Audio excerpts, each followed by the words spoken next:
नमस्ते दोस्तों, मैं हूँ अंजलि और आपका स्वागत है आपके अपने चैनल अंजलि जीआरएफ होल्डर पर। पिछली क्लासेस में हमने बैरियर्स तक पढ़ लिया था और आज हम जो क्लास में पढ़ेंगे पहले हम लोग इफेक्ट्स के बारे में पढ़ेंगे। आज जो हमारा क्लास है इस एक ही क्लास में हम लोग जितनी भी चीज़ें बची हुई हैं सभी को ख़त्म कर देंगे। ये हमारी कम्युनिकेशन पे लास्ट क्लास होगी। तो चलिए क्लास को शुरू करते हैं।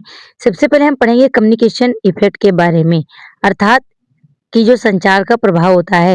Refer to the impact that a message has on the audience in terms of its. इसका मतलब है कि किसी मैसेज का ऑडियंस पर क्या असर होता है उसे ही कम्युनिकेशन इफेक्ट कहा जाता है। उसके बाद एस्थेटिक इफेक्ट होता है। आर्टिस्ट और creative elements such as the style, tone and imaginary use यानी सौंदर्य प्रभाव उसे कहते हैं। ये कलात्मक या रचनात्मक तत्व जैसे कि इस्तेमाल की गई शैली, लहजा और यानी कि कम्युनिकेशन इफेक्ट उसे कहेंगे जब बातचीत से लोगों पर क्या प्रभाव पड़ रहा है और या रचनात्मक जो तत्व हैं उनका क्या इस्तेमाल है, क्या शैली है उसका, इसे ही एस्थेटिक इफेक्ट्स कहा जाएगा।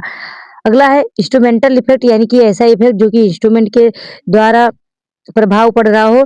प्रैक्टिकल और functional purpose such as informing, persuading और motivating them to take action यानी व्यवहारिक कार्यात्मक उद्देश्य जैसे कि जानकारी देना, मानना या उन्हें कोई कदम उठाने के लिए प्रेरित करना इंस्ट्रूमेंटल इफेक्ट कहलाएगा। अगला है prestige effect the speaker credibility और reputation such as enhancing their status और authority in the eyes of the audience यानी वक्ता की विश्वसनीयता या साख जैसे कि दर्शकों की नजर में उनकी हैसियत या अधिकार को बढ़ाना। अगला है reinforcement effect that a message has an effect on the audience in term of reinforcing their exciting attitude believe और behaviour such as strengthening their commitment to a particular cause और आइडियोलॉजी यानी रिइंफोर्समेंट इफेक्ट उसे कहते हैं। ये किसी संदेश का दर्शकों पर यह प्रभाव पड़ता है कि उनके मौजूदा दृष्टिकोण, विश्वास या व्यवहारों को और अधिक मजबूत करता है। उदाहरण के लिए किसी विशेष उद्देश्य या विचारधारा के प्रति उनकी प्रतिबद्धता को बढ़ाना, इसे रिइंफोर्समेंट इफेक्ट कहेंगे।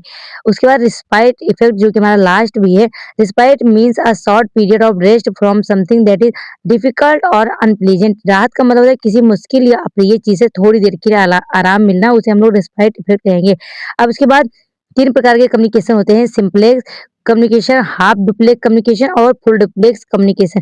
यहाँ से हर ईयर लगभग हर शिफ्ट में यहाँ से प्रश्न बनते ही हैं, इसीलिए हमारे लिए बहुत इंपॉर्टेंट हो जाता है। सिंप्लेक्स कम्युनिकेशन उसे कहेंगे जहाँ पर वन वे कम्युनिकेशन होता है यानी सेंडर अपनी कोई बात को चैनल के थ्रू रिसीवर तक पहुंचा रहा है, तो ये सिंप्लेक्स कम्युनिकेशन होता है। यहाँ पर दूसरे तरफ से फीडबैक नहीं मिलता है। Is one way communication like a radio broadcast यानी जब रेडियो प्रसारण होता है तो उसमें एक व्यक्ति बोलता है और जो समाचार होता है वो सभी तक पहुंच जाता है लेकिन उसमें कोई फीडबैक नहीं दे सकता है, इसीलिए रेडियो कम्युनिकेशन जो होता है वो सिंप्लेक्स कम्युनिकेशन के अंतर्गत में आता है। उसके बाद हमारा हाफ डुप्लेक्स जिसमें कि आप दोनों तरफ से इसमें फीडबैक प्रदान की जा सकती है to be but not at the same time. यहाँ पर आप दोनों तरफ से आप जानकारी को प्रसारित कर सकते हैं लेकिन सेम टाइम पर नहीं, जैसे वॉकी टॉकी जो है उसमें भी एक समय पर ही आप जानकारी को आदान प्रदान नहीं कर सकते हैं। और अगला आपका है full duplex is two way communication like a telephone conversation यानी कि जैसे कि आप किसी से मोबाइल फोन पर बात करते हैं तो आपका फुल डुप्लेक्स कम्युनिकेशन के अंतर्गत में आएगा। फुल डुप्लेक्स एक ही समय पर दो तरफा संचार होता है जैसे टेलीफोन पर बातचीत करना।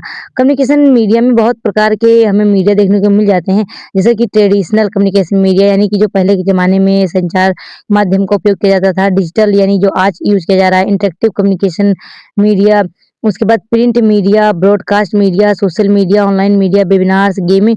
अब इसमें से जैसे प्रिंट मीडिया का सीक्वेंस लगाने के लिए आ जाता है कि पहले कौन-सी चीज़ आई थी, फिर उसके बाद ऐसे ही या इस वाले पॉइंट से जो क्वेश्चन बनते हैं वो ज़्यादातर क्रम लगाने के लिए ही प्रश्न पूछे जाते हैं। ये आपके सारे कम्युनिकेशन मीडिया के अंतर्गत में आते हैं। उसके बाद अगला आएगा analogue media. Analogue media refers to any form of media that uses continuous and varying physical signals to represent information as opposed to digital media which uses discrete and quantized values। Analogue media से तात्पर्य media के किसी भी ऐसे रूप से है जो जानकारी को दर्शाने के लिए निरंतर और बदलते भौतिक संकेतों का उपयोग करता है।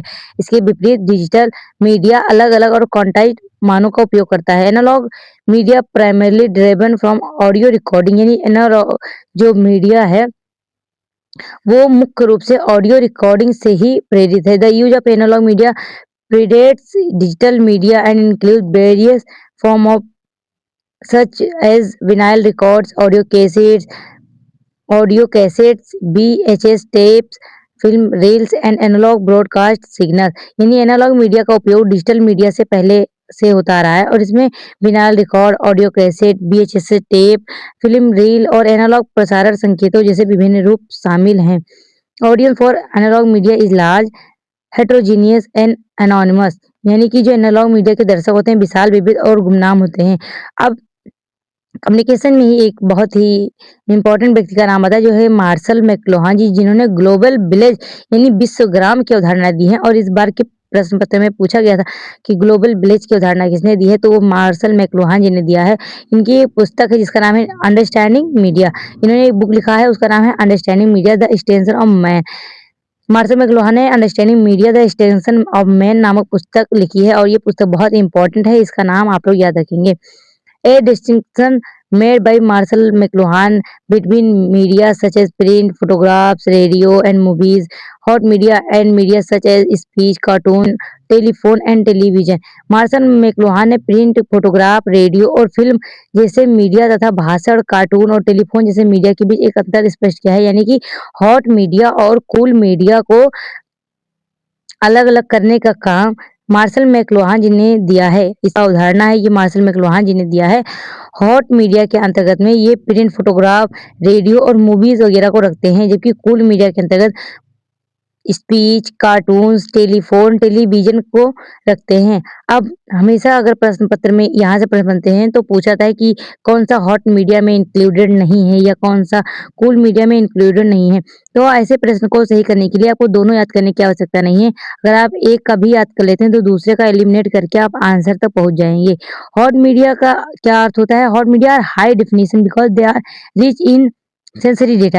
यानी आपका जो हॉट मीडिया होता है वो हाई डेफिनिशन होता है और कूल मीडिया जो है उसका जो वो जो होता है वो लो डेफिनिशन होता है, because they provide less sensory data. यानी जो हॉट मीडिया होता है वो हाई सेंसरी डेटा को पहुँच प्रदान करता है, जबकि कूल मीडिया जो होता है वो लेस सेंसरी डेटा प्रदान करता है and consequently demand more participation और completion by the audience. A useful mnemonic is to imagine that hot media are too hot to touch। अगला, अब आप सिर्फ इतना ही याद रखेंगे कि हॉट मीडिया हाई डेफिनेशन वाला होता है, कूल मीडिया आपका लो डेफिनेशन वाला होता है। हॉट मीडिया के एग्जांपल्स और कूल मीडिया के एग्जांपल्स दो हैं, दोनों को आप डिफरेंशिएट करके लिख लेंगे, साथ ही साथ उनका एक याद कर लेंगे, दूसरा आप एलिमिनेशन टेक्निक का यूज करके आप कर लेंगे। उसके बाद आता है mass media and society. Communication and mass media are generally considered synonymous. यानी कि अगर आप चाहे मास मीडिया कहें या सोसाइटी, लगभग आप इसको एक दूसरे के पर्यायवाची के रूप में देख सकते हैं, क्योंकि मास मीडिया जो की जाती है वो बहुत ढेर सारे पीपल से की जाती है, like as a society. But a different level mass communication has three characteristics. यानी कि मास मीडिया जो होती है उसकी तीन विशेषताएं भी देखने को मिलती हैं। The audience is large and heterogeneous. यानी दर्शक जो होते हैं बहुत ही विशाल विविध प्रकार के होते हैं। The source is an institution और अ ग्रुप ऑफ पीपल। इसका स्रोत कोई संस्था या लोगों का समूह होता है। Some kind of mechanism is use to reproduce information. जानकारी को प्रसारित करने के लिए किसी न किसी प्रकार की प्रणाली का उपयोग किया जाता है। It is also termed as mediated communication. यानी इसमें आपको मध्यस्थ संचार यानी मीडिएटेड कम्युनिकेशन भी कहा जाता है। यानी जो आपका मास मीडिया है इसको ही मीडिएटेड कम्युनिकेशन के नाम से जाना जाता है। It is a special kind of communication with mass audience and hence the name mass communication. यह विशाल दर्शक वर्ग के साथ किया जाने वाला एक विशेष प्रकार का संचार है और इसीलिए इसे जन संचार नाम दिया गया है। Channels for mass communication are termed as mass media. यानी जनसंचार के माध्यमों को जनसंचार माध्यम कहा जाता है। It uses mechanical devices that multiply message and convey information to a large number of people simultaneously।